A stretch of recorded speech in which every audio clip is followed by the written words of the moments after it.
Hey guys, this is Dr. Britt Baker, DMD, the mayor of Britsburg, and you're listening to Wrestling Cheers Podcast. Making your way in the world today takes everything you got. Taking a break from all your worries sure would help a lot. Wouldn't you like to get away? Sometimes you want to go where everybody knows your name, and they're always glad you came. You want to go where you can see that troubles are all the same. You want to go where everybody knows your name. You want to go where you can see that troubles are all the same. You want to go where everybody knows your name. And welcome back to Wrestling Cheers, where everybody knows your name, especially on the 100th episode. This is Wrestling Cheers, where we like to talk about things going on in the Northeast Ohio independent wrestling scene. We preview shows, we review shows, and sometimes we even have interviews along the way. This is a special interview episode for the 100th episode of Wrestling Cheers. I am your host. I am Heavyset, aka Justin Summers, and we are brought to you by the Trending Topics Network, Midwest Territory, and Key on Sports. Please rate, review, and subscribe wherever you listen to this fine podcast, whether it be Apple Podcasts, Google Podcasts, Stitcher, TuneIn, YouTube, Spotify, iHeartRadio, or Podbean, WrestlingCheers.podbean.com.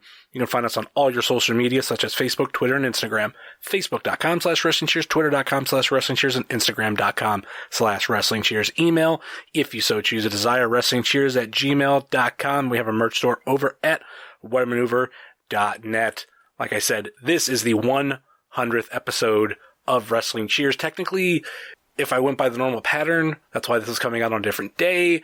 It would be an AIW show, and I want it to be special. I want it to be fun. And actually, my guest reached out to me, not knowing that I had him in mind for my 100th episode. One of a few names that I had, but none other than the former host of This Is Awesome Wrestling Show and the co-host of Dinner with the King. We have none other than Glenn Moore. Dude, I am honored to be on 100th episode of Wrestling Cheers. Yeah, I asked you to be on because I felt, you had all these other people on the show, not just wrestlers, but, just personalities. And I felt slighted because, you were an intern at TIWS. And I was like, when am I going to get on the show? And, I like being interviewed too. So I wanted to reach out, and you already had me in mind. So I'm like I said, I'm very I'm honored to be on the 100th episode because I know in any podcast, I don't care whoever does a podcast, if you make it to 100 episodes, you're doing a good job. Thank you. Crazy thing too is even before, this was the Ohio Indie Report, so I have more than that under my belt, but going heavy, no pun intended, going steady at this since, beginning of, or mid 2016, I want to say, trying to figure out who was going to be the 100th episode guest or what I was going to do for it. It was honestly between you and John Thorne. Oh my God! Well, sorry, John Thorne, for not. Can he be number 101? Number 101 is pretty cool. But I like I said, I'm honored. I was thinking you would say Steve Guy, but I'm glad you didn't say Steve Guy. It's John Thorne. Guy has already been on. Oh my God! Are you serious? Steve Guy was on last year. Yeah, early last year. I gotta go. Not only was he on the show, he was live in studio at my home setup. Wow. Okay. Well, I see how I stand. It's fine. We can continue.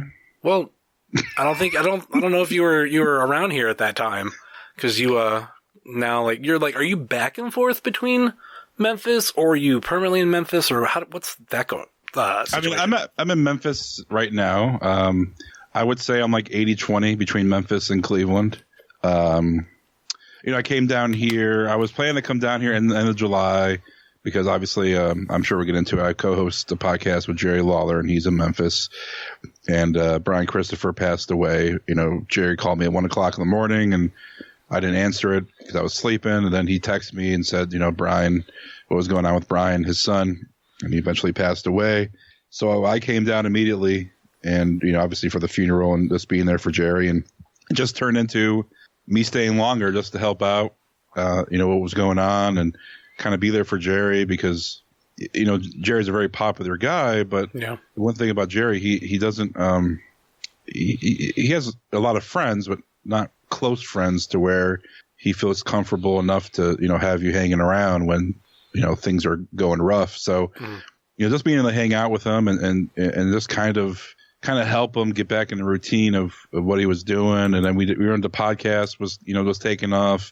We've been doing it for about a year and a half at the time. And, we never really done any podcasts in person. I think we did one before that, and that was at his barbecue restaurant with a bunch of fans that came out to the barbecue restaurant. But it just, I just decided to stay, and Halloween came, and he makes a big deal about Halloween, so that was fun. I came back to Cleveland for the holidays, but it's just I think I enjoy Memphis, and I made it like a personal thing to me. Is I don't like the Cleveland weather anymore, so I'm like, well, I might as well go to Memphis. I get some cold. I like it. I like the cold. I don't like the snow. So here in Memphis, it's it's a little chilly, but there's no snow. So it's the best of both worlds. I get the cold, no snow. I'm in Memphis, and I do get to hang out with the king when I want. Even I stay at his house most of the time, 80% of the time. 20% of the time is a nearby hotel. So I'm laying in bed in Jerry Lawler's house, and I'm like, oh my God, I'm sleeping. I'm welcome in the house of Jerry Lawler. It's a pretty cool thing. Memphis is one of those places I really want to go to, just like on my own. Because I technically with my job and when I used to be over the road, I've been in and out of Memphis, West Memphis all the time. But just that experience of being in Memphis and like chilling, even like recently when I went down to Nashville, that was like my first time actually really experiencing Nashville without just like driving through it or something. Yeah, it's I haven't been to Nashville. I've just driven through Nashville. So I haven't experienced the nightlife or, the night scene of Nashville that everybody talks about. Memphis is a little bit different than Nashville. I mean, Memphis is kind of like Cleveland. They have a little downtown area, Beale Street, with the bars and stuff. But it's just like Cleveland. Everybody tells you don't go downtown at night. It's really bad. I mean, it kind of is. It is bad to go downtown in Memphis. But the suburbs are nice. In Memphis, you have your bad areas, but it's nothing special, but I mean, you got to go to Graceland. That's on my list. You got to go there. You got to go to Beale Street, obviously. You got to, at least, if you being a huge wrestling fan, go to Mid-South Coliseum, at least, go to it. Mm-hmm. So there are some places you have to go to when you are in Memphis, but, I more enjoy the weather, like I said. What about the Big Bass Pro Shop? I've been there. You got to go to the Pyramid. I did go in there, but I was always told you have to take the elevator up to the tippy top of the Pyramid. I didn't do that yet. I guess I should, but you got to go to the Pyramid too. You got to experience the Bass Pro Shop. In the 2 years I was over the road, that's when they switched it over. So like one day I'm just driving past it and I just see this big Bass Pro Shop logo and I'm like, what? What just happened here? And dude, like you walk in and there's like a river with fish in it, and you have like little wood bridges. It's like walking it's like walking outside. The tree. It's just like, and they have the shops on the outer edge of like the courtyard, which has like the like the little boardwalk area. It's really it's crazy. It's real cool, but it's quite the experience. Yeah, that's definitely a weird thing that's on my list, just because I was driving through the area roughly when that would made the big transition. Because even like driving past it before, I'm like, oh, that looks really cool. And then they did change over, and I'm like, all right, I gotta Google, like, is that a Bass Pro Shop? What's going on? Oh no, yeah, it's full on Bass Pro Shop in the Pyramid now. And I'm like, that's interesting. You gotta go, dude. You gotta make a trip to Memphis, definitely. It's Tennessee as a whole, like I've mentioned to people before, is just, I want to go there and experience it on my own. Like, I got to recently go down to Southern Underground Pro and experience Nashville just a little bit, but there's still, like, I want to go back to Nashville. I didn't get a chance to go to the Johnny Cash Museum. I'm a huge Johnny Cash fan. Thing that I got to do on the way out, which I was happy. I did it alone. I did it on a Monday morning before I was heading home, as I visited Johnny Cash's grave, which is something to behold because a guy of that magnitude has no fanfare whatsoever at his grave, except for like I should say the cemetery doesn't have that. The actual grave, obviously, it says Johnny Cash. It's a like kind of big thing, but there's no like big monument. There's no signs that say Johnny and June Cash are buried here. Here's where it's at. No, like I had to Google it to find where they were buried. It was crazy. That's nuts. Yeah, I've visited my fair share of celebrity graves, especially in Hollywood, and it's quite. Some are witty, some are off the path, and some are just full of fanfare, like you said. Stuff like Marilyn Monroe's, which is just covered in lipstick of people kissing her grave, like not her grave, but her. She's like in a mausoleum. Yeah. So, but it's crazy, man. Going there on a Monday too, Monday morning, like there was. No pun intended, it was dead there. Like, no. there was like no cars, nobody else like hanging around. So like, it got to be a cool moment. Like, I really talked about this much. Like, there's a handful of Johnny Cash songs I really like, and most of them I sang the first verse or the first little bit. Like, A Boy Named Sue is just one long song. Like, I sang the first little bit of it, and it's just like some of my favorite songs, and I had to do it. I sang the beginning of Ain't No Grave. Mm-hmm. Did the Undertaker come walking out of the graveyard? Well, it's ironic because the opening line is "Ain't no grave can hold my body down." I'm at Johnny Cash's grave, singing, and I'm like, "Ain't no grave." Like, is it ironic? Is it funny? Like, what's going on here? But no, that's the first one that came to mind. But it's like weird when you talk about things like that, and maybe some people will think it's morbid or kind of crazy or strange. But I mean, I know you're not able to meet your celebrity. Person that you enjoy entertainment wise in person, but you get to go to the grave and have that one-on-one, not people waiting or off to the side or there's a bunch of fanfare around it. I mean, that's, it's if it's your own personal moment, more power to you. I mean, people probably think it's morbid, but who cares? I think because of what it was, it seems morbid. Like, I went to a random cemetery. Well, not random, but what seems like to be a random cemetery, found the grave of one of my favorite musicians of all time, and I just stood there for a couple minutes, and it was a little cold. But how many times do people go to like Kennedy's grave or go to Graceland for Elvis? There's all these like really big tombs or grave sites where there is that fanfare. Oh, so and so's buried over here. Come see so and so. Yeah. Like, I think that's the weird thing. Like, this wasn't necessarily meant for tourism, but obviously you can go. There was no gate or anything, so people are welcome to do it. So I think that's the weird thing that divides it. The only weird thing that this is, I bring Jerry back into it. So being in Memphis, Jerry doesn't do anything all day. We when I get done doing my work at home job, we usually hang out. So one place we went after lunch was the actual burial site that Jerry is going to be laid to rest when he does pass away. And it's obviously in Memphis, next to Isaac Hayes in the cemetery. And we were driving in the car, him and I, and he asked me, let's go see it. And I'm like, oh, okay. So here we are. We pull up to like the spot where Jerry is going to be laid to rest. There's Isaac Hayes with a huge, it's like a 10-foot by 3 or 4 feet, huge bronze cover of the grave, and it has like images of Isaac Hayes on it, and one big, describing who he was and what he did. And I guess Jerry has the same thing going to be made when he passes away. He's going to have a huge bronze cover and images of Lawler throughout his career and a little bio, whatever. And right now it's just a patch of grass, and I'm standing there, and obviously Jerry is a good friend of mine, but like Jerry Lawler, Jerry the King Lawler, like I mean any Attitude Era fanboy is marking out, just hanging out with him. But like here I am, this is where Jerry's gonna be laid to rest when he passes away, and we're standing right on the grave of where he's gonna be laid to rest. That was a little weird, even for me, and I don't get weirded out that much, but to stand at the future gravesite of one of the wrestling's legends with him while we're just standing there. It's extremely weird. And like, it doesn't faze him at all. Like, it didn't weird him out or anything. He's like, oh, this will be a patch of grass. But that was weird for me. It's almost like, I don't know whether it's better or worse than when you have like a married couple and one of them passes away? So they, obviously the gravestone's made, and then you have your name, if you're the one that's still alive, like you have their name and they're born, and like you're basically looking at waiting for the death date. Like you are not only at where you're eventually going to be buried, but your headstone is already half done.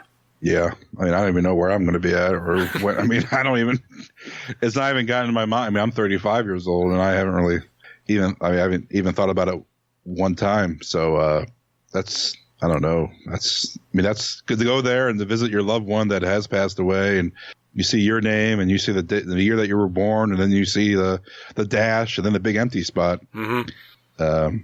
I mean, geez, I'm getting a little bit chilly, a little chills up and down my spine. Yeah, we can move on to another topic, man. But yeah. So it's kind of cool because I've got to name drop you to like different people. Oh boy, I don't know if this is cool or a mistake or what the reaction was from these people. Well, the two that off the top of my head were The Miz and Jerry Lawler. And I tried to joke with Jerry Lawler. I'm like, yeah, we have something unfortunately in common or something like that. I'm like, we're both friends with Glenn Moore. And I was just like putting it as a kind of a joke, like, like we're both friends with Glenn. Yeah. And he's just like, oh, nice. Glenn's a good guy. And I'm like, I know, man. I'm just fucking with you. Like, but then when I dropped the name to Miz, he was kind of like, oh, cool. Because the thing is with Miz, when I met him, I was wearing a hashtag heel hoodie, and he noticed it. And he's like, Dolph Ziggler. And I'm like, yeah, I like the hoodie. At that point, it was old. It was like 4 years old. It was thin as shit. And it was just, I think, a cold day. That's why I wore it. Amongst other hoodies. But yeah. So I had fun, like, dropping your name to them. I think, Stipe. But you told me, you're like, drop my name to Stipe. Yeah. Yeah. Stipe, I've known him for, it's going to be almost 20 years. And then, Miz is, I met Miz around the same time as Jerry, become friends with them. So, I mean, I guess it's cool. You can name drop. I mean, as long as they didn't say anything bad about me, I guess that's pretty cool. Nobody said anything bad yet. Not yet. Yeah. No. There'll be one. There's probably people out there, but that's not people we have to get into. But I first met you, it was the This Is Awesome wrestling show. What's that? It should be in a cemetery somewhere. Oh. Yeah, that's sad. I miss that show. Like, and the thing that's like not talked about enough for those who did listen, like, just as it was about to like turn a corner, like, it disappeared. Yeah. Like, wasn't the turn corner episode 100? I mean, there was a couple. I mean, we started off hot early. I mean, first guest Jerry Lawler. It obviously using my connection to get Jerry on the show. So he said a couple things that were newsworthy and got us a ton of downloads. And then like episode 6 was Seth Rollins. And, so we're getting Seth Rollins, it blew up after that. And then, we got a sponsor, Weber Grill, who paid for our WrestleMania trip to go to WrestleMania. They paid for the hotel. They gave us spending money, paid for airfare for us to go from Cleveland, myself and Steve Guy, to go to Cleveland, to San Francisco, or San Jose, to interview people at WrestleMania Access, and everything was paid for, which was amazing. So, and then before that, we had NXT media passes. So we were only people interviewing anybody backstage at NXT. Got Sasha Banks, Kevin Owens, Corey Graves, hanging out with Neville. So, we started that was, episode 1 was October 2014. So by April 2015, we were sitting in a hotel room, everything paid for, WrestleMania, getting interviews and going back, at Access with WWE's media credentials and doing that. We started off hot, maybe a little bit too hot, because after that it kind of plateaued, and then we went more towards the indie scene with John Thorne and AIW, going backstage and interviewing people, and then trying to get interviews over the phone.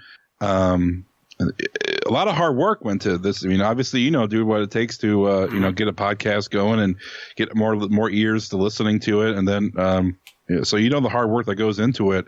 And just, by the time end of 2016 came around for episode 100, you would think that it would be a celebratory event for a podcast, but it was more kind of like the final poke into it to kill it. And then the studio went away, the CLE sound, there was no static studio for the show. And at the time I was co-hosting The Card Is Going to Change with AIW with Thorne, and at the time Biggins, and there was no static studio because they were recording where This Is Awesome Wrestling show was recording. And it became a rift between Thorne because he needed a place to record and I couldn't provide it anymore. So they cut me out from co-hosting just like that. And, did their thing with Steve or recorded, got some stuff from Cole Cabana, recording equipment, advice from him. And they, recording in a house somewhere, I guess, or something like that, or Denny's or whatever they record, the podcast. And then I was out, and then I tried to get This Is Awesome back with Gregory Iron to be a co-host, and then Aaron Seacrest to be a co-host, and we did one show together, and I thought it went great. Like we even did like a test run, and I was able to kind of reincarnate This Is Awesome Wrestling show with myself, Gregory Iron, and Aaron Seacrest. Dude, that show, we probably could have done some things, but we didn't have a static studio, and when there's no studio and no static place to do it, I think it takes away from, that professionalism, kind of when you go into a studio to record instead of recording at someone's house, or you're doing it in a random spot. When you can go there, sit down, do your thing, and have a good show, I think it improves it, overall.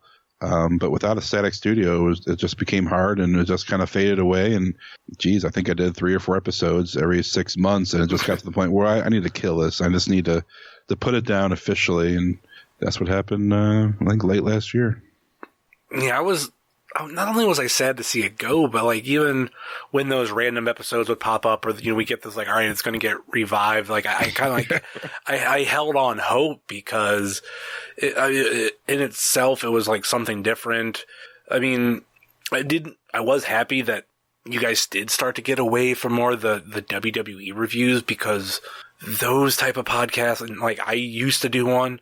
Like those have just saturated the market, and it's to the point where I look at them like, if you're not somebody that's making money off your first episode, like don't even try, unless you want to do it to get your feet wet. Like, okay, I want to dabble in podcasts, and let me start off with talking WWE, talking Raw and SmackDown, and then eventually you need to get away from it, because you're not going to get any traction. Nobody's going to fucking listen to you, because why should they listen to some random nobody when everybody's doing those shows who are also random nobodies, and you have people who are actually somebody making money off of it, and they're the ones that people are going to want to listen to, because those are credible sources. Like, you're just nobody. Yeah. I mean, we started off so hot with doing WWE reviews and concentrating more on WWE, because we got the sponsorship. We were able to get interviews with, WWE talent, NXT talent. Yeah. And so we kept with that because we thought that was the right ingredient for the show. But I'm glad that we were able to kind of switch for most of the time to go to like interviewing AIW talent and up and coming, because we interviewed a ton of people that are now on Raw and SmackDown. And we're just, going through the indie scene, and now on Raw and SmackDown. And I still have, all the This Is Awesome Wrestling show episodes up there, and we still get a ton of downloads for those people who are Googling the people that are in, SmackDown or NXT or Raw, because they don't know who they are. Yeah.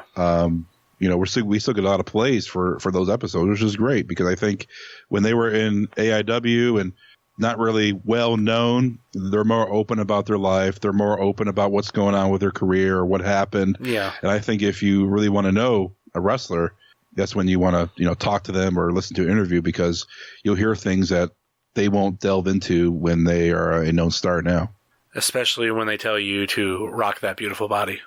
Rhonda. Well, she's old now. Everybody knows who she is. But that's an experience I'll never, ever forget. that was probably one of my favorite nights ever. Yeah, like, I've explained to people, but like you're the one that was there with me. It was, you were telling me like, come downstairs now. Yeah. Crazy thing is, like, I was more content on trying to meet Noel and Frank the Clown that I did later on at WrestleCon. Yeah.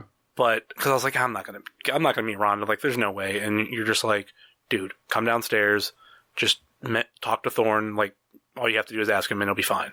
Yeah. So then I like finally, and he's like, yeah, go ahead, man. So like, we're sitting there, we're talking to Ron, and this was after, I think, the whole Rock That Beautiful Body thing. Like, I wasn't downstairs for that point. But, like, we're there talking with her about random stuff. Like, I don't even remember. She did compliment my shirt, which was a This Is Awesome Wrestling Show shirt. I think you got a pop out of that. And then, like, Shayna comes down along with Jessamine, and then, like, I'm standing there talking to 3 of the 4 horsewomen.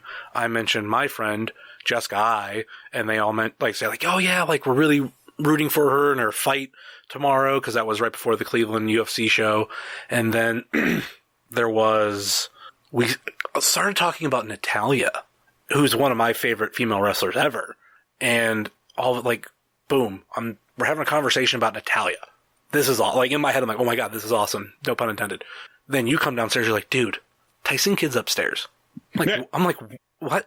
Like, we're talking about, you're telling me he's upstairs? She's like, yeah.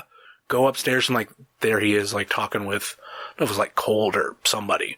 And I managed to get a pic with him, but I know me, Thorne, and like a bunch of other people, like, we became the coolest among our non-wrestling friends because of that picture. Like, anybody who got that picture with Ronda all of a sudden became extra cool to non-wrestling fans. I thought that was just a fun fucking night.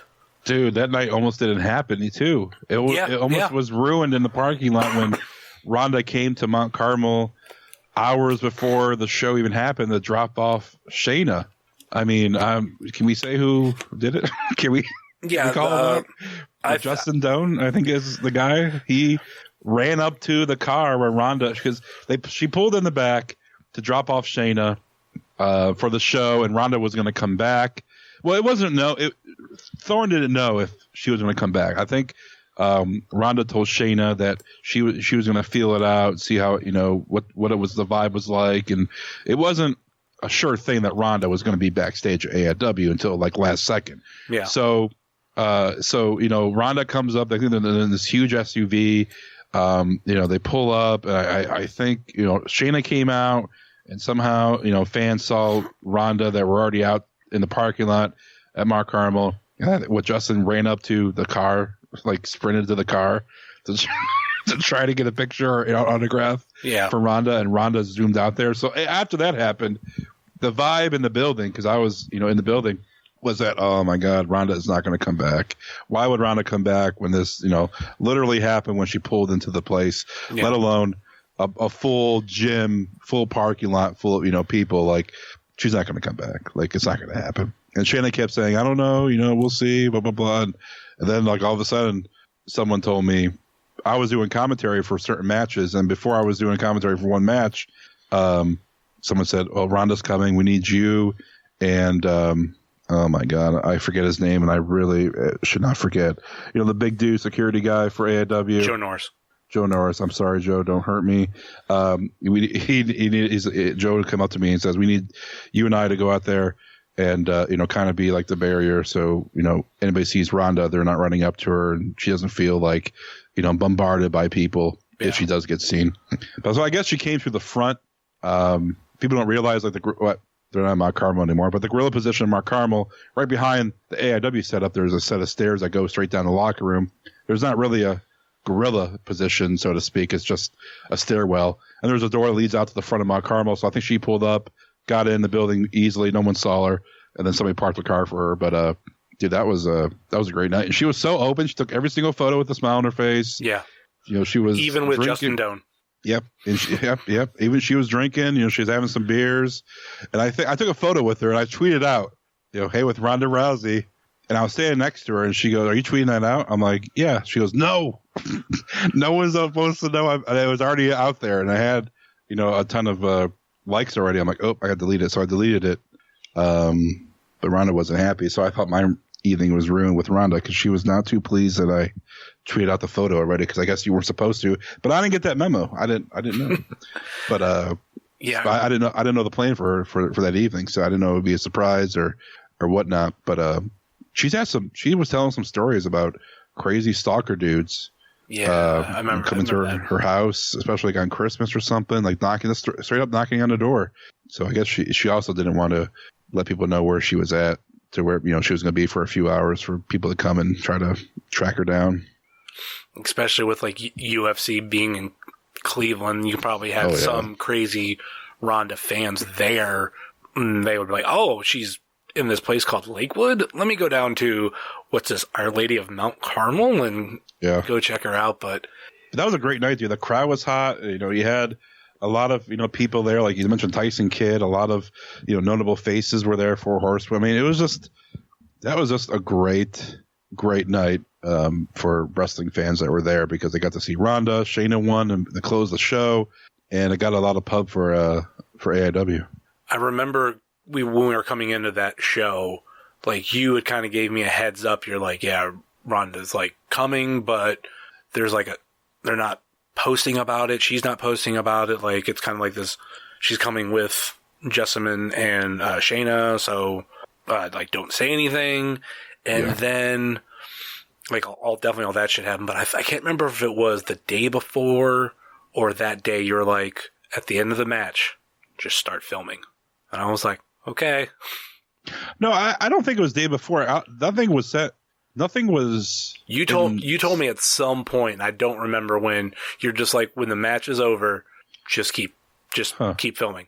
Maybe John told me something like that. That if she was going to come, that's what they're going to do, and they're going to wait to see if she was cool with it when she got there to feel the vibe out, because they technically weren't allowed. She's on a contract with UFC. She can't say she's somewhere or promote or I guess without UFC approving. So if she came out like that as a fan, as a regular person, it's no big deal. But but I know I tipped you off before because I know he wanted to catch it, because when she did come out, it was for 3 or 4 seconds and then she was gone. So but yeah, it was, dude, that was a fun, and I was right behind there. Like she was sitting there with a couple people, like sitting there right behind the curtain, and she was peeking through the curtain to watch Shayna's match. Mm-hmm. And I was just standing right with her, and we were watching the match, all 3 of us, and I'm like, wow, this is freaking amazing. And then she goes out there, and then she's asking how I do. Was it okay to Aaron Bauer, because Aaron was kind of in charge of telling her what to do and when to go out and stuff. So dude, that was a fun night. That especially in that small gym that was packed with people, mm-hmm. and people popped loud, and it was just that was a good night, man. Like you said, like who's who in the crowd.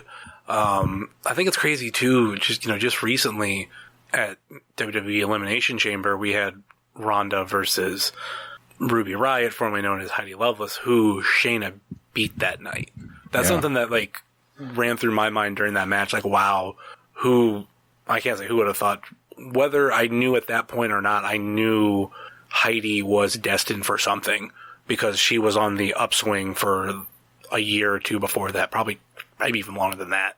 And she got, like, that was part of, when she lost that title, that was like one of her second to last AIW matches. I think she had one more rematch for the title, and that was it. I mean, I saw Ronda a few weeks ago at Backstage Memphis at Raw. I was with Jerry, and I asked her, I'm like, you probably don't remember me. And I'm like, I'm from Cleveland, and we hung out a lot backstage at AIW. And she looked at me and she remembered, and I'm like, you chopped me across the chest. And she goes, oh yeah. And she looked at me like dead serious. Like the smile went from like a Ronda smile to like when she gets serious, like in her promos. Mm-hmm. Like it was like, she goes, I think about that night all the time. And I'm like, that's awesome. So it just awesome to see where she is now, and nice to know that she doesn't forget that night. Kind of maybe that night, even the fire grew inside of her to be a professional wrestler, and AIW helped, and the fans that night helped, because she knew that she could probably excel and live out her dream of being a professional wrestler.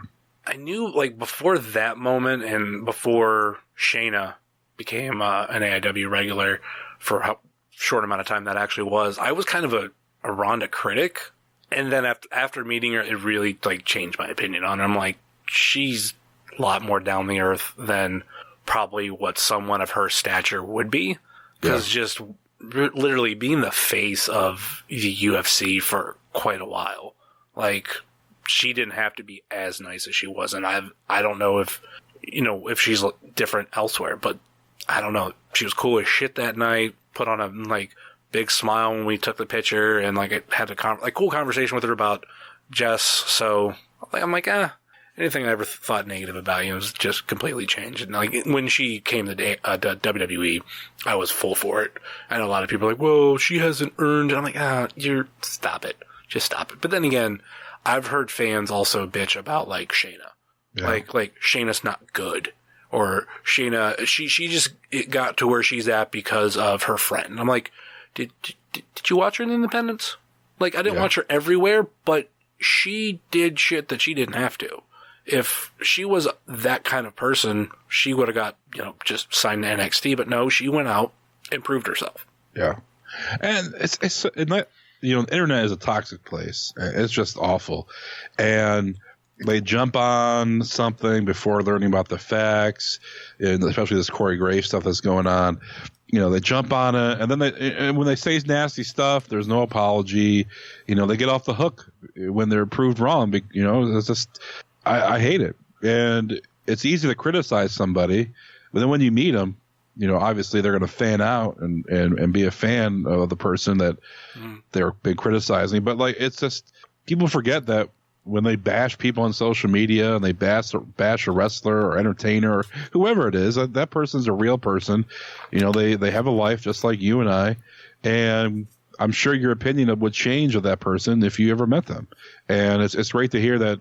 I know you never would bash Ronda Rousey. I mean, you're a critic. I feel like you would be a respected. I know who you are, so I know you're not like a troll. So it's good to hear that when you meet somebody that is a celebrity, and you have a certain opinion about them, and you meet them, and you realize that they're a down-to-earth person, a good person, that your opinion changes about them. Because I wish people would think of that before they would send a hate tweet out, or they go personal at somebody, not knowing all the facts. Is that, hey, just because they're in the limelight and they're a celebrity doesn't mean they have problems at home or tribulations, or they're going through a rough time personally.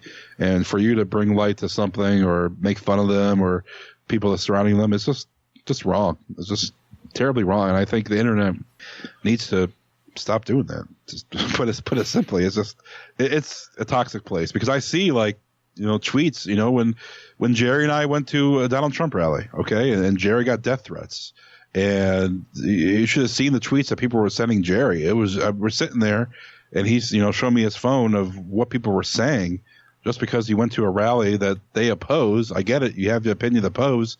But to send death threats and make jokes and go ask someone personally just because you don't like their choice of political affiliation, it's like, who are you? Like, what was wrong in your life that you have to say those kind of things on a public forum? It's just mind-boggling.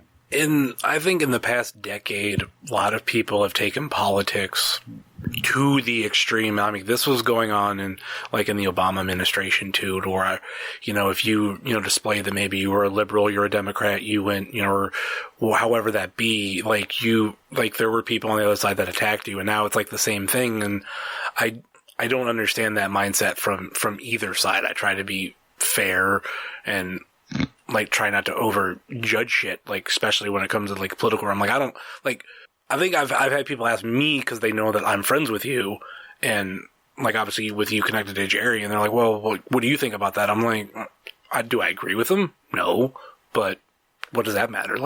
That's not the point. I don't agree with people. I'm not friends with people because of political beliefs. That's exactly that's definitely my own personal thing. And I bet that I know there's people that they're like, well, if you voted for Trump, I don't like you. And I'm like, well, I voted for Obama, and I know there's people that don't like that. I mean, if you don't like that, that's fine. Yeah. I'm gonna live the next however many years Trump is president, the same way I did as Obama was president, and pretty much the same way I did as Bush was president. But I try not to get into too much politics shit here, but well, if you want to mix like wrestling with the politics, it's like when AJ Styles went on that conservative podcast or conservative show, and instantly people say, "Oh, I'm not a fan of AJ Styles. I was a fan of his. No, I'm not." It's like, what does his in-ring ability have to do with anything politics-wise? He has the freedom, and newsflash for people who are fans of WWE wrestlers, I would say 80% of them are conservatives, hardcore conservatives, because they don't like their money being taken away from them. So they're obviously conservative. So, I mean, so you're most likely your favorite wrestler is a conservative, just putting it out there. But it's crazy how people would, do a 180 on just because of their political affiliation. And the hateful things they say. It's not even saying, okay, I don't agree with you on your politics. Like I'm not going to not be friends with you, Justin, because you don't agree with who I vote for. Like, yeah. And even Barack Obama follows me on Twitter. I never followed him in my life. I follow Trump and I follow, some conservative people, but, he follows me on Twitter. I'm sure he didn't do it personally. Glenn Moore, I'm going to follow him. But, like Ronda Rousey followed you. Like Ronda, I saw Ronda do it. She did it in person. I was there too, actually. I think I was. But it's just crazy. It's just, like I said, the internet is a toxic place.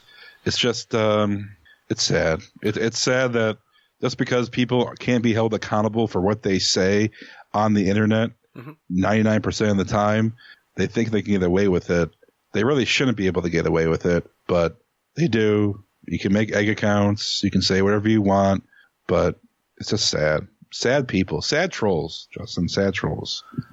I know I experienced this a little bit, like also when we became friends, and it was right around the time that everything happened with Jerry and his, they're not married yet, right? Fiance. Officially fiance. Yeah. But when all that shit happened, like, I was in kind of like a private, like, kind of like chat room with some friends, and there were some that are just like so anti-Jerry. Like, I know there's stories about him and all this stuff, but literally, I went back to something I recorded around that time to remember what was said, but there was like this one dude who was just like, well, he got out of jail because he's a celebrity, and trying to say like basically saying he was guilty.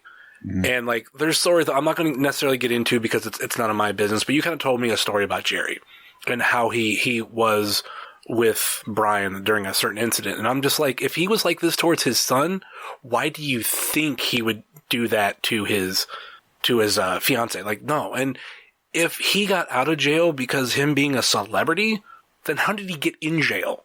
Because you wouldn't go into jail because, like, you're just, like, you want to go, okay, I don't like Lawler. Okay, fine, whatever. Like, I kind of had that mindset, too, for a while, but he did do a lot of great. There was, like, probably a period where maybe Lawler just wasn't as fresh anymore. But, I don't know, that time passed. There was also a time that Cole was, like, really bad. Yeah. But I don't hold that against him.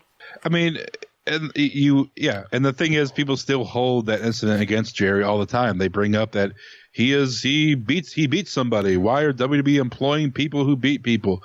It's like, first of all, he didn't beat anybody in that incident. They just didn't find anybody at fault, so they took both of them to jail, which usually happens when they don't know who is the one that is at fault. They take both of them to jail. There's no evidence against each other one.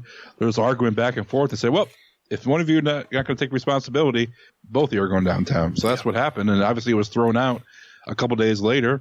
Yeah. And people still say that he beat a woman. It's not even the case. People are just stupid and dumb, and I mean, it's just people roll with things and they want their own agenda being pushed, and it's just wrong. It's like I said, it's just a toxic place. But yeah, it's sad. It's really sad.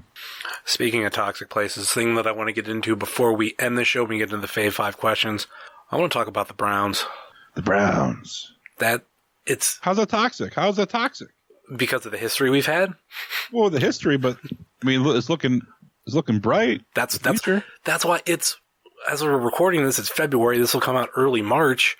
Like, I've never wanted to talk Browns football at the beginning of the offseason. Maybe when you get, like, after the draft and, all that, like, maybe around May, June, like, let's talk football.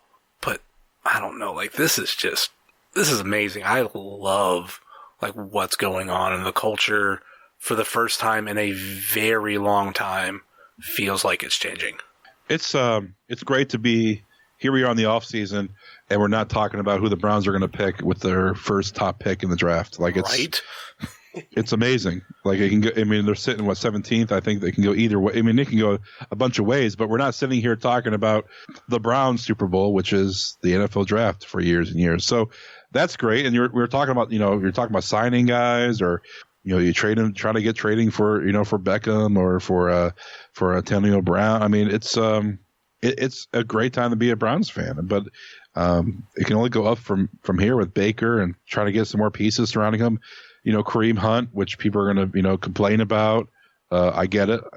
It was a head scratcher for me too, but you just look on paper, football. We're not talking about personal off the field. Yeah. You look at the paper, the paper roster of the Browns, and you add Kareem Hunt to that. No matter if he's going to play 6 games or 4 games, whatever he's going through, dude.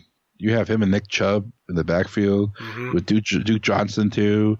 If he's still there, you have Landry, Callaway was starting to come through, Higgins was starting to come through towards the end of the year. With Baker Mayfield, maybe you draft some offensive line pieces.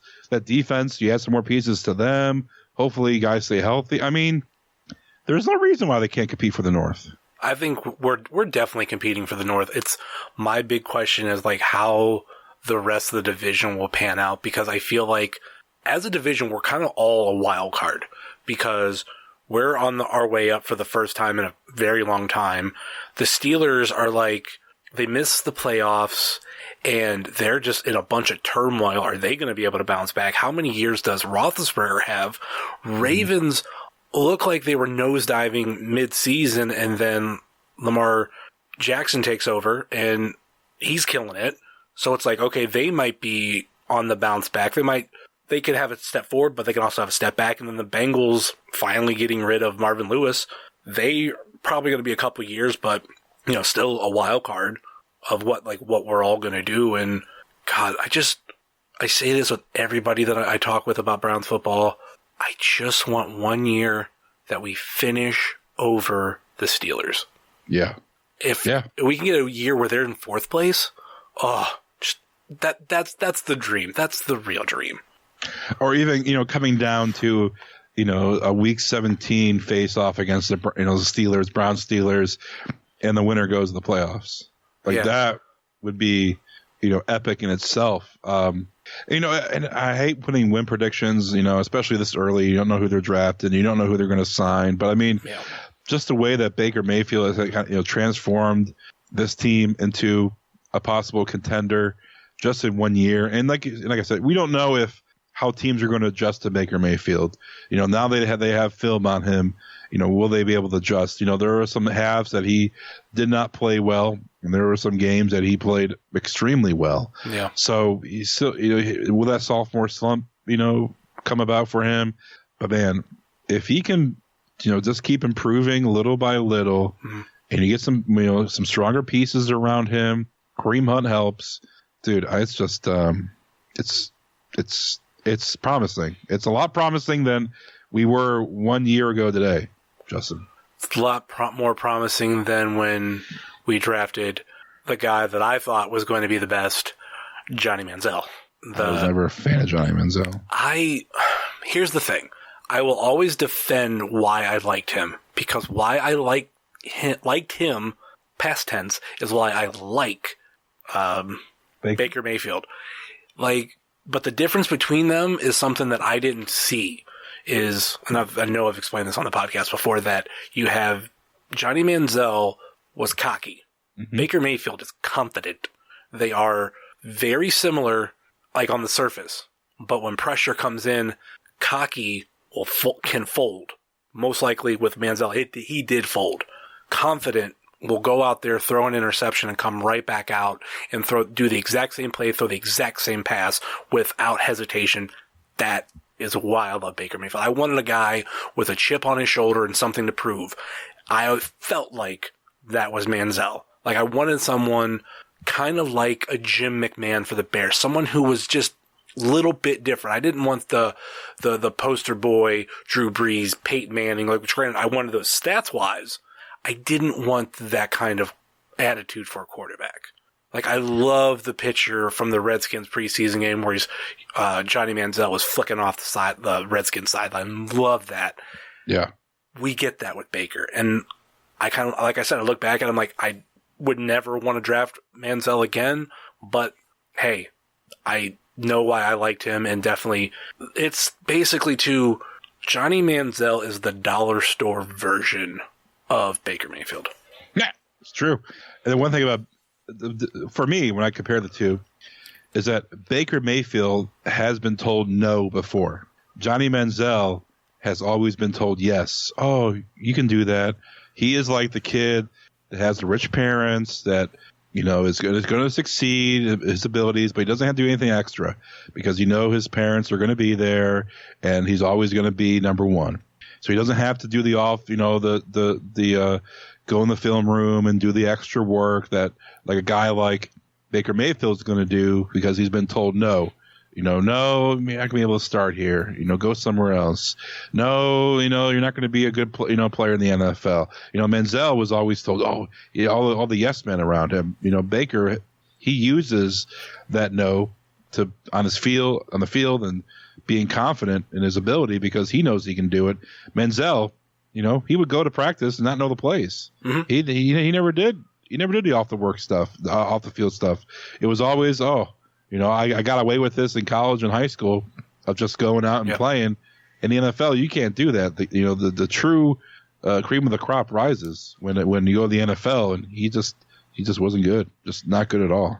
Yeah, Baker Mayfield was studying day one, and it's crazy because I remember when we drafted Baker, that's not necessarily what I wanted. I forget what I wanted. I think I wanted Saquon. That's who I wanted for them to pick number one. How everything worked out, I would much rather have it this way. And I even think even the night we drafted Baker, I don't really like it. I mean, I don't hate it, but I'm just not excited for it. But I also wanted them to draft Johnny Manziel, and I got my wish, and that turned out to be garbage. So what the fuck do I know? I remember. So I was working for the Plain Dealer at Cleveland.com, and I was at the Browns facility on draft night 2014. And we were doing a live show, and when the Browns made a pick, because they had 2 picks. When the Browns made a pick, we would go on and talk and come on, live video stream for the show. So in between, I was actually sitting in the Browns locker room with the equipment manager, Brad Mellon, who is friends with Jerry, and I met him through Jerry. So I was sitting with Brad and his son in the Browns locker room, and then I was getting tipped off about the NFL picks. So it was a pick before the Browns. Manziel was there, and I get a text that the Browns were taking Manziel. And I told, the equipment manager for the Browns, Brad, I'm like, oh my God, Browns are taking Manziel. He goes, no, they're not. No, Browns aren't taking Manziel. I show him my phone. He goes, oh my God. And he goes, we got to get to work.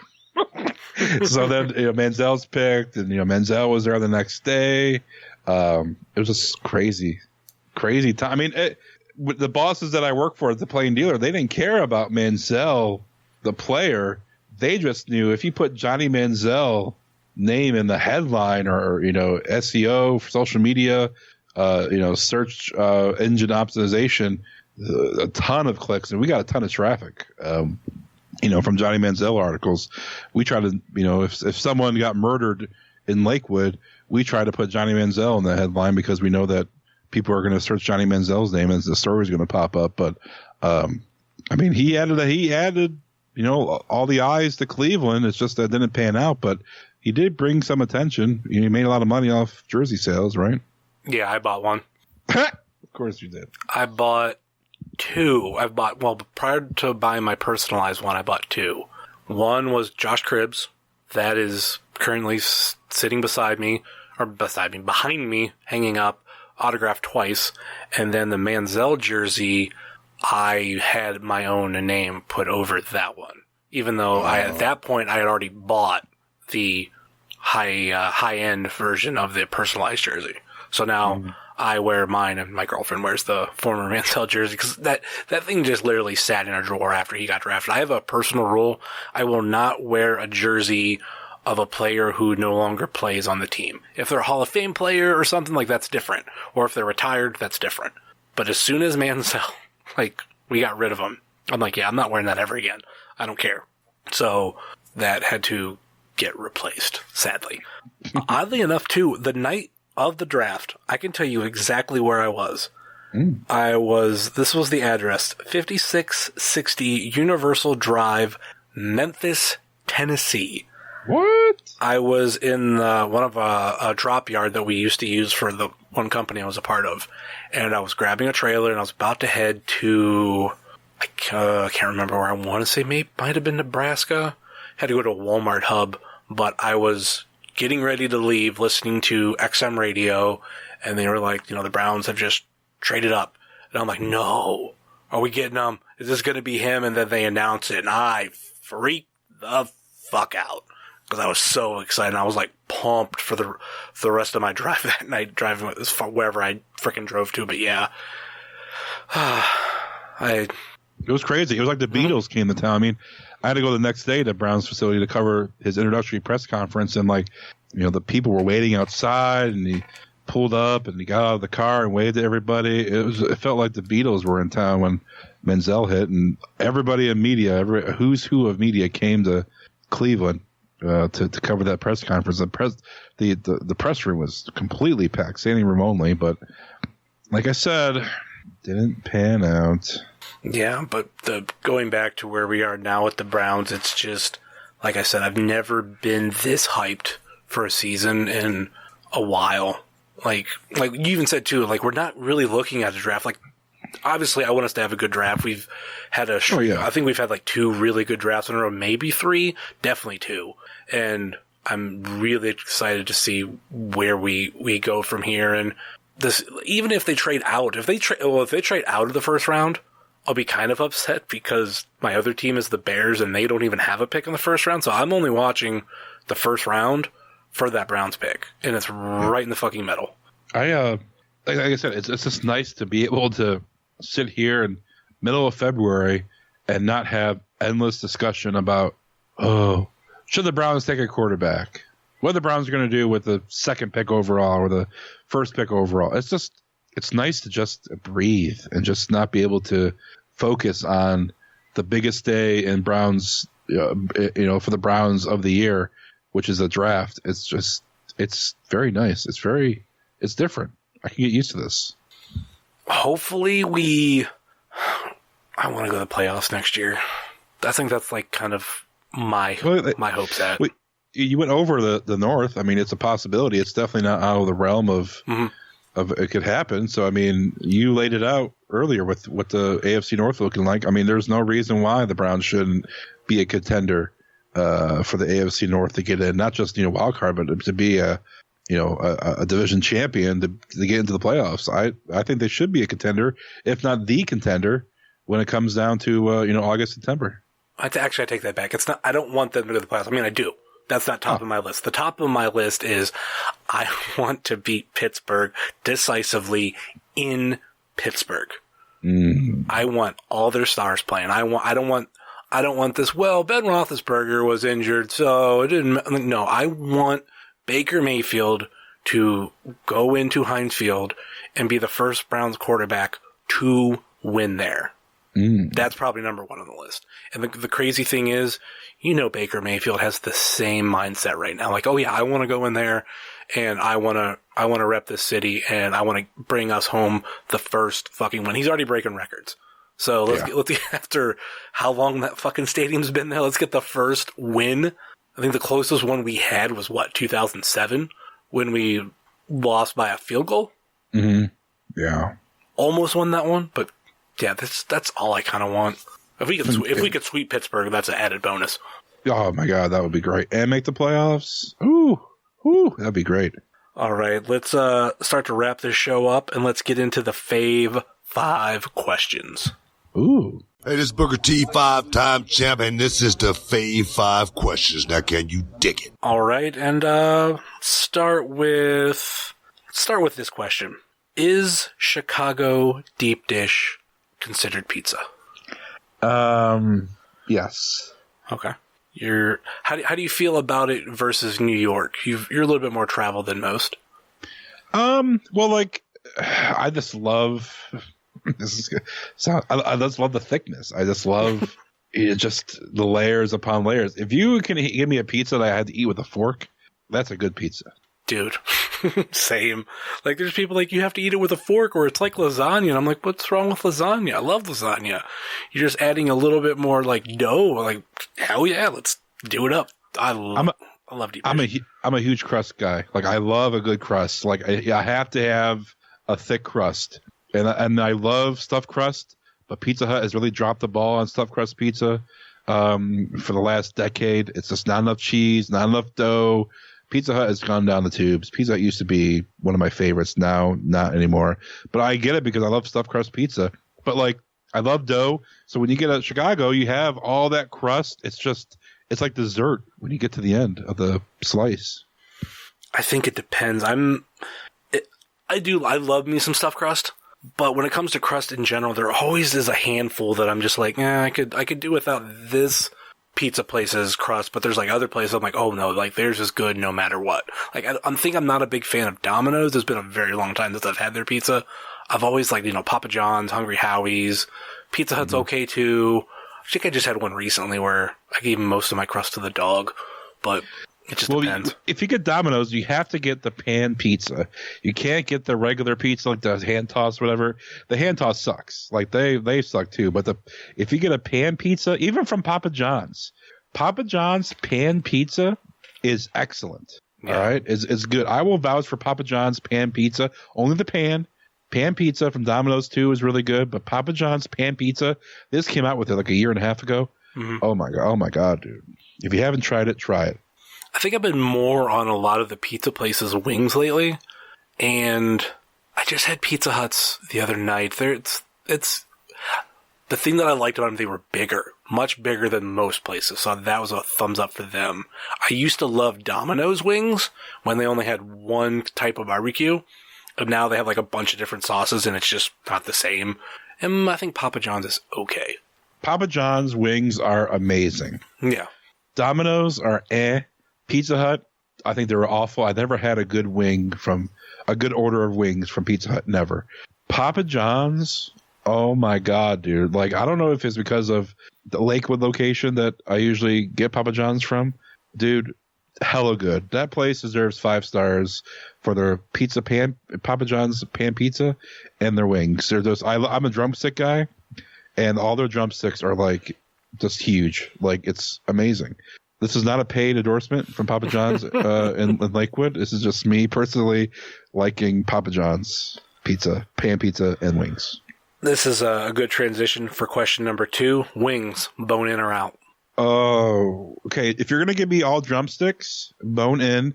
If it's going to be more flats, which usually how the case is, it's more flats than drumsticks, I'm just going to get boneless.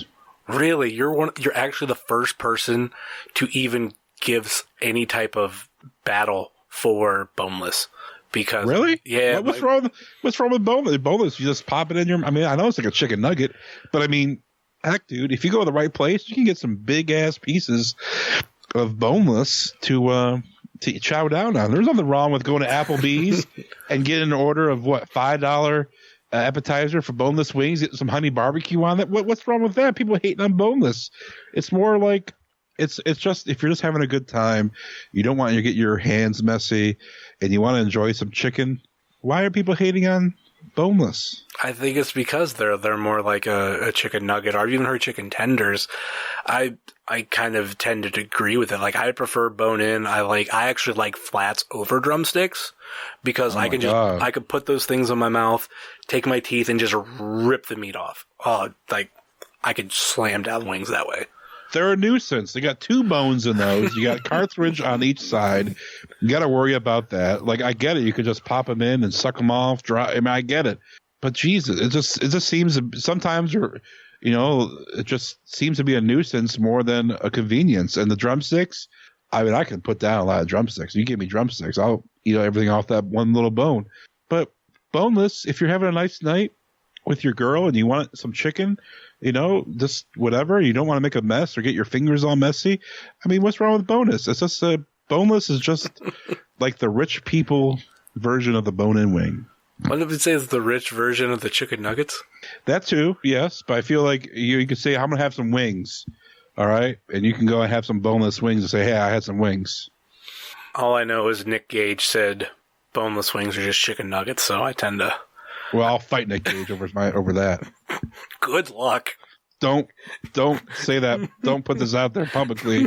It's between me and you. I don't want Nick Gage cutting me down or challenging me to a match because I'll get my butt kicked. But when it comes to wings, Nick Gage, can we swear? Yeah. Fuck you, Nick Gage. Here's actually a new question. This will be question number 3. And I tend to use this a lot more. It's been a discussion among friends for a while. Rank the fast food chicken nuggets between McDonald's, Burger King, and Wendy's. So rank them from 1 to 3, 3 to 1, whatever you want to do it. McDonald's number 1. Okay. Wendy's number 2. Burger King number 3. This question, it's kind of a trap because I want someone to give me a reason why Burger King should be 1 or 2. Because I'm much like you. That's my list. But there are people that like Wendy's over McDonald's. That's fine. Whatever you choose. Mm-hmm. But it's that Burger King one because they're so... It's in between them being so bad and just the other two being so good. Yeah, it's more that. I mean, I could tolerate getting some nuggets from Burger King because they're so cheap. You get like what for $8 or something, I guess. Yeah. But McDonald's, just that breading. It's that recipe. I don't know what it is. The breading is really good. It's just the way it's cooked. I mean, I don't know. It's just, and Wendy's is good. Wendy's. I'm a big honey mustard guy. So when I dip my Wendy's into the honey mustard, I think it changes the game a little bit for how I view Wendy's nuggets. But Burger King is just trash. Like I don't get it. I don't get why Burger King. I think Burger King fries are the best out of all those. I love Burger King fries. I will always like Burger King fries. But when it comes to nuggets, not a fan. Not a fan. Yeah, the thing that holds me back from Wendy's is actually I found this out recently. One of my favorite dipping sauces, and I don't do it all the time, but for nuggets is honey. Oh my god! You and I are like McDonald's chicken nuggets. If I get a dipping sauce, it's honey, just straight honey. I don't get it all the time. Sometimes I'm more sweet and sour. Sometimes it is honey mustard. But I was having a conversation with my girlfriend about it. And I'm just like, yeah, you never got honey with chicken nuggets, really? Oh my God.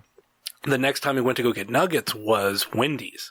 And they asked me like when I went, I was like, honey, because I know they used to sell it. And I'm now saying used to because she looked at me like, what?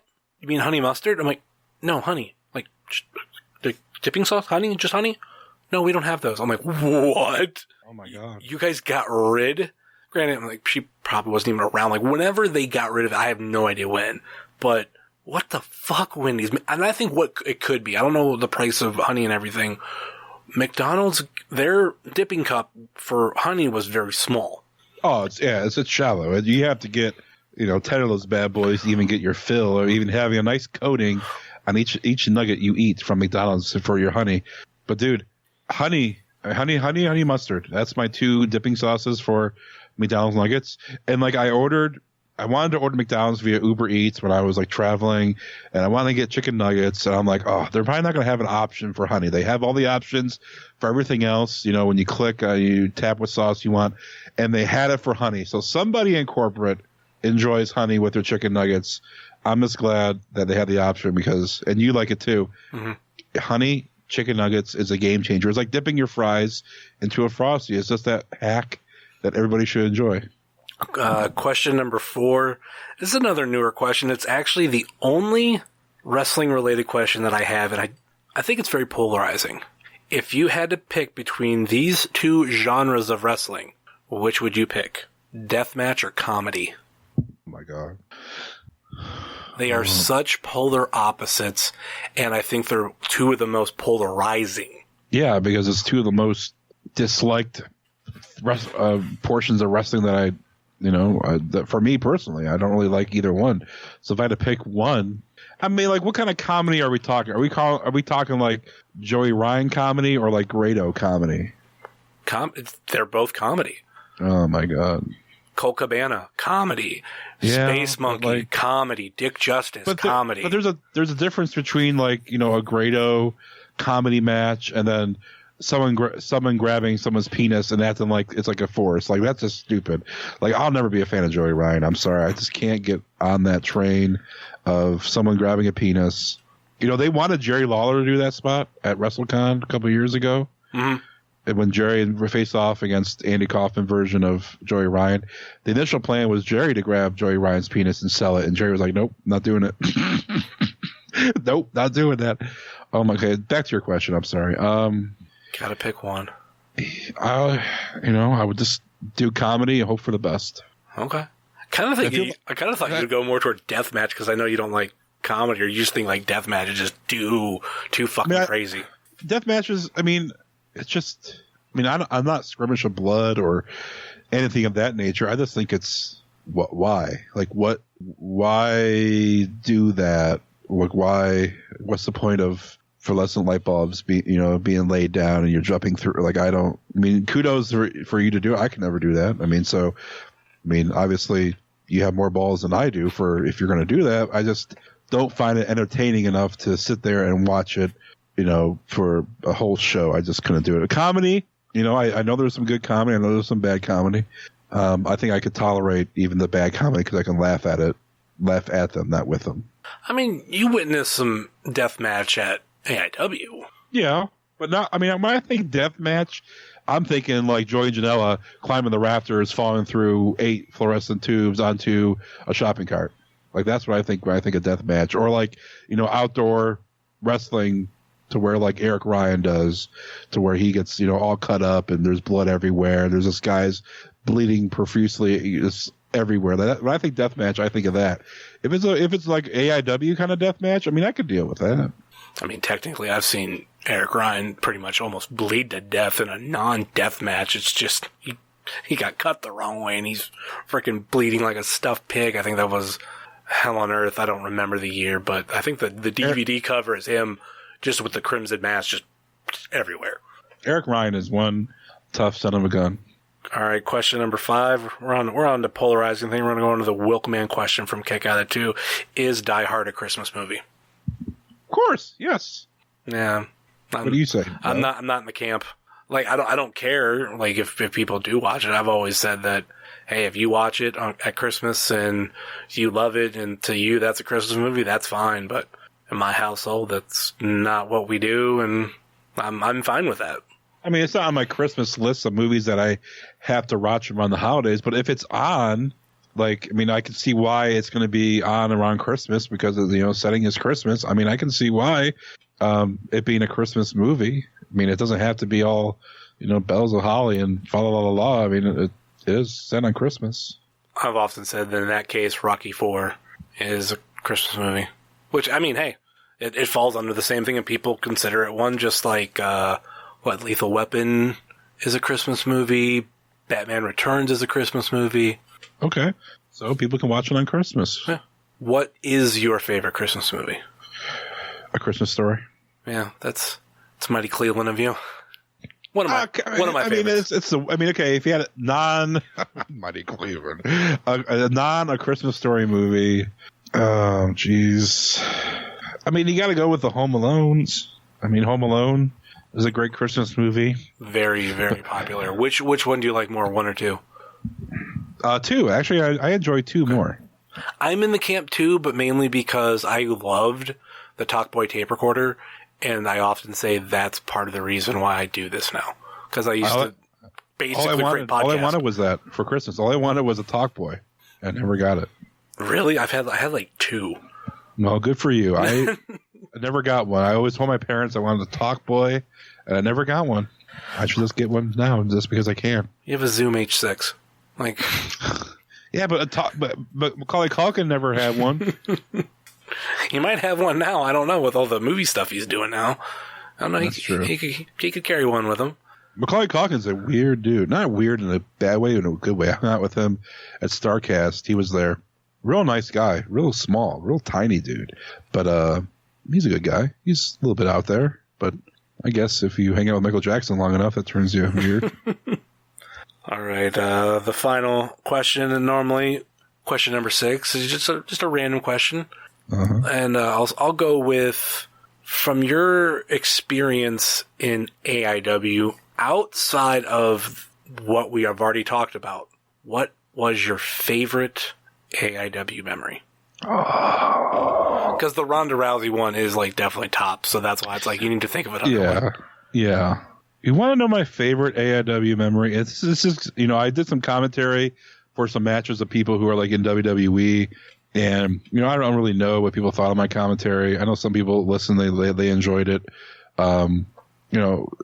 There's some people there, like I said, in Raw and SmackDown that I did commentary. That's pretty cool.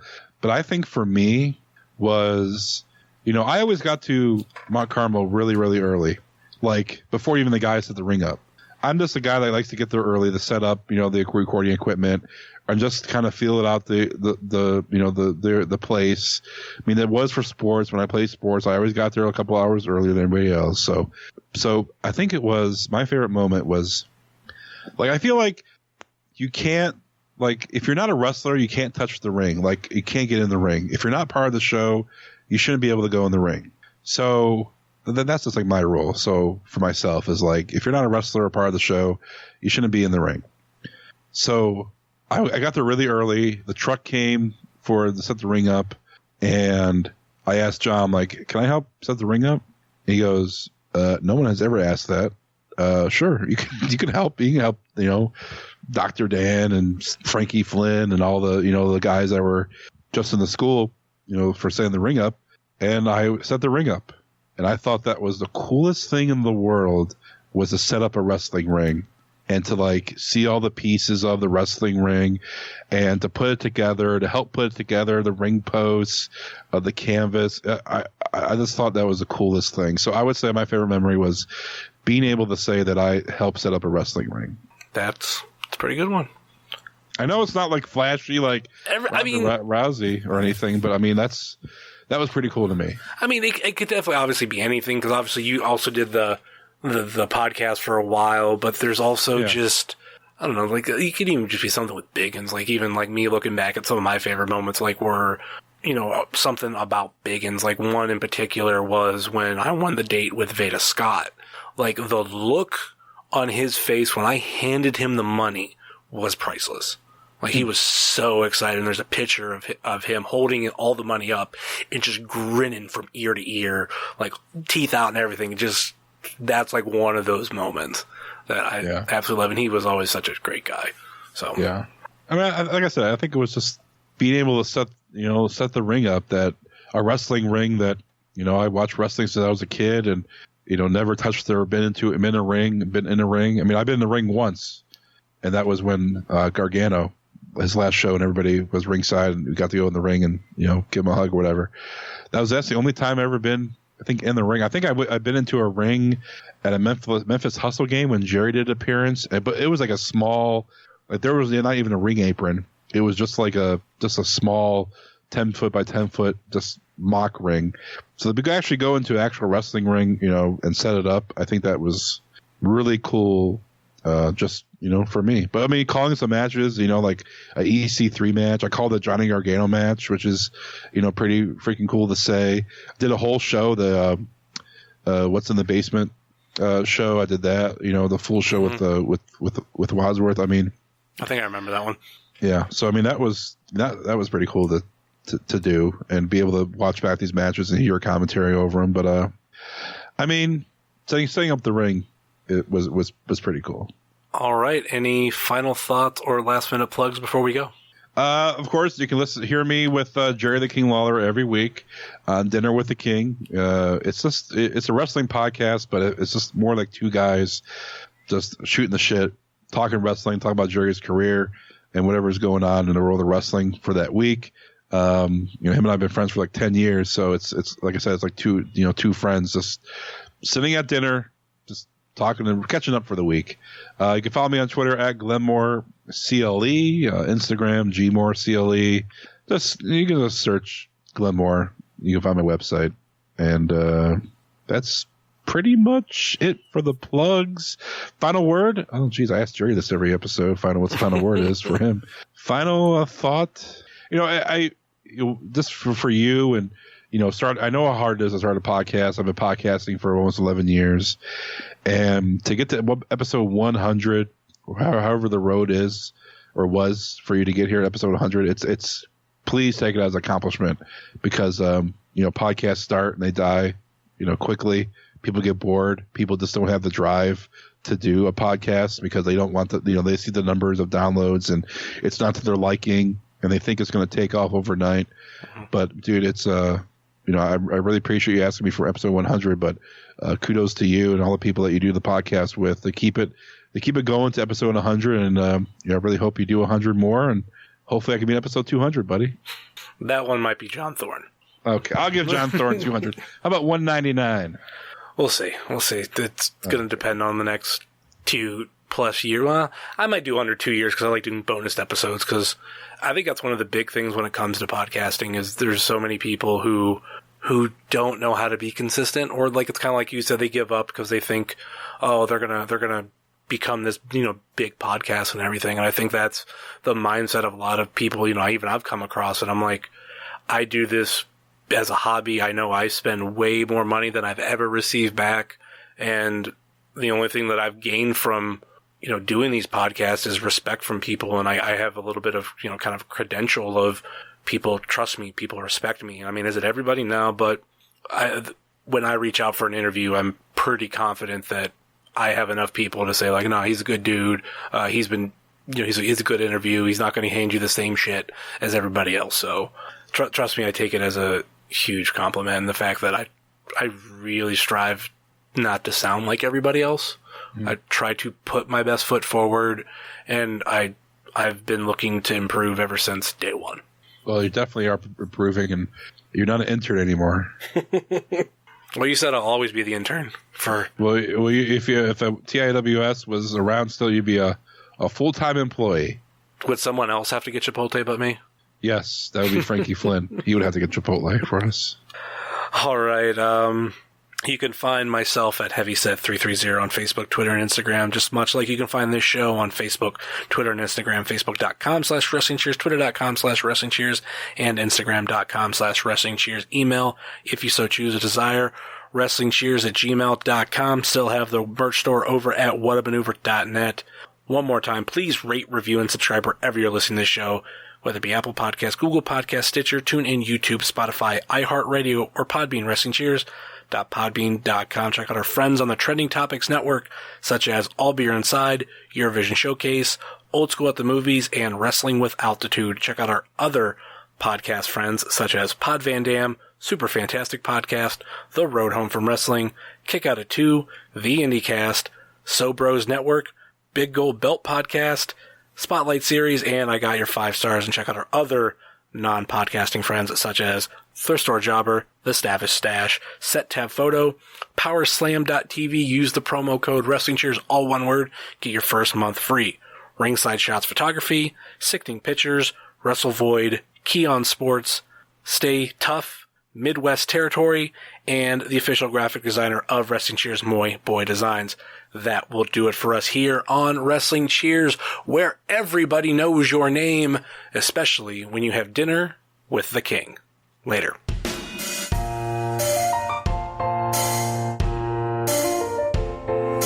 Making your way in the world today takes everything you got. Taking a break from all your worries sure would help a lot.